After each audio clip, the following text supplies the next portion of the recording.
Students, this is your fourth chapter of class fifth SST video. Class fifth के chapter 4 का है ये video. Chapter का name है climatic reason of the world. हम लोग पूरे वर्ल्ड के क्लाइमेटिक रीजन के बारे में पढ़ेंगे।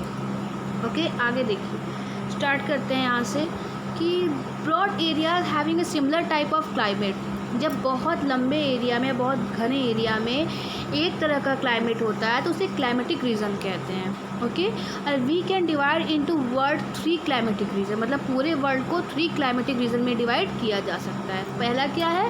ट्रॉपिकल रीजन, सेकेंड है टेम्परेट रीजन, एंड ये है पोलर रीजन।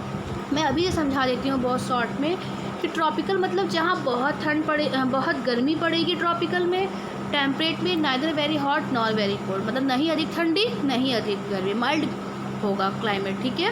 और पोलर रीजन में बहुत ही ज़्यादा ठंड पड़ेगी। बस इसी के बारे में हमें इस चैप्टर में पूरा पढ़ना है, ठीक है। तो ये देखिए एक मैप बना हुआ है आर्कटिक रीजन। इसमें देखिए कि आपके ये दिया हुआ है यहाँ पे continent, Asia, Europe, Africa, north America, south America, Australia, ये सब क्या दिए हैं आपके यहाँ पे?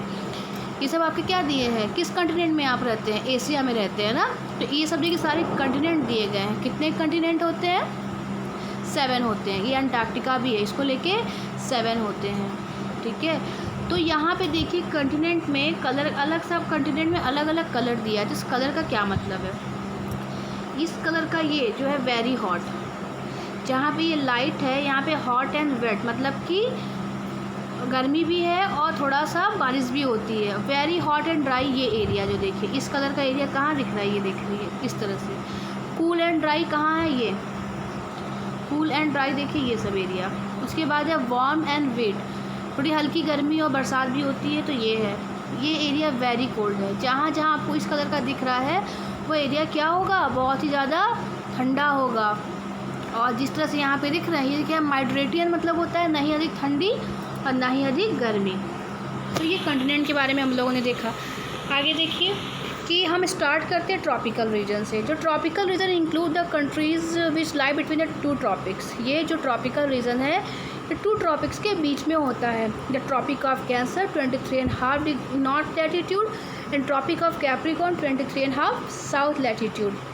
The tropical region generally have a hot and wet climate. मैंने बताया ना बहुत गर्मी होती है यहाँ पे, तो ये हॉट एंड वेट क्लाइमेट होता है। Our country India also fall in this region. हमारे कंट्री जो इंडिया है वो भी इसी रीजन में है। किसके बीच में? ट्रॉपिक ऑफ कैंसर यहाँ से गुजरता है। कहाँ से गुजरता है ट्रॉपिक ऑफ कैंसर? इलाहाबाद, आपने सुना है ना, वहाँ के नैनी से गुजरता है ये रेखा। The area around the equator, और वह एरिया जो इक्वेटर के बहुत पास में होता है वहाँ बहुत गर्मी और मतलब हल्की बरसात होती है, लेकिन गर्मी बहुत ज़्यादा होती है पूरे साल, ठीक। आगे देखिए यहाँ पे है उसी का है, ये फर्स्ट का, ये ट्रॉपिकल का ही। The sun rises very brightly. यहाँ पे जो सन राइज होता है वो बहुत ज़्यादा होता है, मतलब डायरेक्टली ओवरहेड, मतलब सिर के ऊपर ही चमकता है। जो टेम्परेचर यहाँ का बहुत हाई होता है, ठीक है। और यहाँ पे क्या होता है कि हर दिन दोपहर के बाद यहाँ बारिश होती है। और ऐसा क्लाइमेट कहाँ होता है? कॉन्गो बेसिन अफ्रीका में, अमेज़न बेसिन साउथ अमेरिका में, और मलेशिया और इंडोनेशिया जो कि एशिया कंटिनेंट में, वहाँ पे ऐसा होता है कि बहुत गर्मी होती है, लेकिन एवरी आफ्टरनून मतलब प्रतिदिन दोपहर के बाद वहाँ बारिश होती है। आगे देखिए, कहने का अर्थ ये कि इतनी बारिश के मतलब हर दिन बारिश होती है दोपहर के बाद, लेकिन गर्मी कम नहीं होती है। Even with in the tropics the climate is not the same everywhere. लेकिन 2 ट्रॉपिक के बीच में है तो ऐसा नहीं है कि पूरा हर एक जगह क्लाइमेट सेम होता है। देयर में भी डिफरेंस, कभी कभी थोड़ा बहुत डिफरेंस भी हो सकता है डिफरेंट फैक्टर की वजह से। Some area in the tropical region have monsoon type of climate. Tropical region में कुछ एरिया ऐसे हैं जो मानसून टाइप के हैं। This type of climate is found in northern Australia. तो इस तरह का क्लाइमेट कहाँ पे है? नदर्न ऑस्ट्रेलिया में है, and south eastern part of Asia, Asia के साउथ ईस्टर्न पार्ट में है, इंक्लूडिंग इंडिया। इंडिया में भी है मानसून टाइप का क्लाइमेट, ठीक है। जैसे कि आप मुंबई को लीजिए, मेघालय वगैरह को लीजिए, असम वगैरह को लीजिए, ठीक है। तो these area generally have heavy rainfall. तो ऐसे एरियाज़ में क्या होते हैं? गर्मियों में काफ़ी अधिक बारिश होती है और विंटर्स ड्राई होते हैं, मतलब उसमें बारिश नहीं होती है। Other areas in the tropical region have a hot and dry desert. और ट्रॉपिकल रीजन में कुछ एरियाज़ ऐसे भी होते हैं जो काफ़ी hot and dry desert area होता है, ठीक है। और ऑल द बिग डेजर्ट, जो वर्ल्ड के जितने भी डेजर्ट हैं वो इसी में इंक्लूड किए जाते हैं, किसमें, ट्रॉपिकल रीजन में। Hot and dry winds blow over these areas, ऐसे एरिया में गर्म एकदम सूखी लू जैसी हवाएं चल रही होती हैं और हार्डली ही यहाँ कोई रेनफॉल होता है। फिर देखिए सेकंड, द टेम्परेट रीजन। तो टेम्परेट के बारे में पढ़ेंगे। टेम्परेट में है कि the region lies between the tropic of Cancer and Arctic circle, के बीच का होता है ये देखिए यहाँ पे फिगर भी है, मैं समझा दूँगी आपको।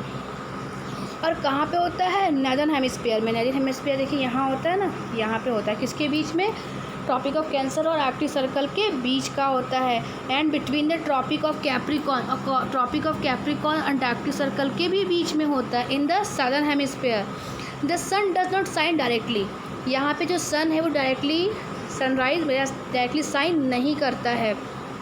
Summer are not so hot, मैंने बताया था ना कि यहाँ का जो मौसम होगा वो नहीं बहुत अधिक गर्मी होगी, नहीं बहुत अधिक ठंडी होगी। तो ये यही कह रहा है कि यहाँ गर्मी में ना तो बहुत अधिक गर्मी पड़ती है और ना ही ठंडी में बहुत अधिक ठंडी पड़ती है। तो ये देखिए यही कहने का, ये देखिए ये आपका पोलर रीजन है ये, और ये टेम्परेट है, ये है ट्रॉपिकल। ट्रॉपिकल ही मोस्टली इक्वेटर के आसपास का एरिया होता है जहाँ पे जो सन वो शाइन करता है एकदम डायरेक्टली। और ये नीचे ऊपर देखिए पोलर रीजन है जहाँ बहुत ही ठंड पड़ेगी।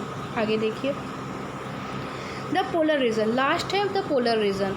As we move from the Arctic and Antarctic Circle, जब हम आर्कटिक और अंटार्कटिक सर्कल से मूव करते हैं पोल्स की तरफ आते हैं ना, नॉर्थ पोल्स ऊपर होता है यहाँ पे और साउथ पोल नीचे की तरफ जब आते हैं तो summers are very short, summer बहुत कम ही महीनों के लिए, बहुत कम ही दिनों के लिए होता है, ठीक है। विंटर्स आर वेरी लॉन्ग, ठंडी बहुत ज़्यादा लंबे समय तक के लिए होती है जबकि एक्सट्रीमली कोल्ड होती है। कहने का अर्थ है समर बहुत कम समय के लिए होता है लेकिन वहाँ फिर भी गर्मी ज़्यादा नहीं होती है, नॉर्मल कोल्ड ही होता है। लेकिन जो ठंड होता है वो काफ़ी लंबे दिनों के लिए होता है और काफ़ी चिली होता है, मतलब कि काफ़ी ज़्यादा ठंड, एक्सट्रीमली कोल्ड होता है। This region is frozen for most part of the year, और बहुत अधिक समय तक या साल के बहुत अधिक महीनों तक ये फ्रोज़न होता है, मतलब बर्फ़ से जमा होता है। It includes extreme northern part of Eurasia, ये कहाँ पे है, northern part of Eurasia and North America में। It is known as a tundra region, इसे क्या बोला जाता है, टुंड्रा रीजन भी बोला जाता है। और जो ग्रीनलैंड है also as a polar type of climate, Greenland आपने नाम सुना होगा, तो ग्रीनलैंड भी पोलर टाइप का ही क्लाइमेट होता है। क्यों, क्योंकि वहाँ पे मतलब कि साल के बहुत अधिक महीने बर्फ़ से कवर होते हैं और बहुत एक्सट्रीमली कोल्ड पड़ता है। डिड यू नो दिया बेटा, यहाँ देख लेते हैं। Because of the excessive burning of fuel के बहुत अधिक बर्न होने की वजह से, मतलब ईंधन के बहुत अधिक यूज़ होने की वजह से, the amount of carbon dioxide in the atmosphere has increased, carbon dioxide जो एटमॉस्फेयर में जितनी होनी चाहिए वह दिन पर दिन बढ़ती जा रही है। और इसी वजह से क्या हो रहा है, ग्रीन हाउस इफ़ेक्ट बढ़ता जा रहा है, मतलब कि पॉल्यूशन बढ़ता जा रहा है। तो बेटा ये चैप्टर बस इतना ही था, बहुत शॉर्ट था, ये यहीं पे कंप्लीट होता है। नेक्स्ट वीडियो में हम एक्सरसाइज डिस्कस करेंगे, ओके। तब तक आप इसे पढ़िए, रिवाइज करिए। Bye bye.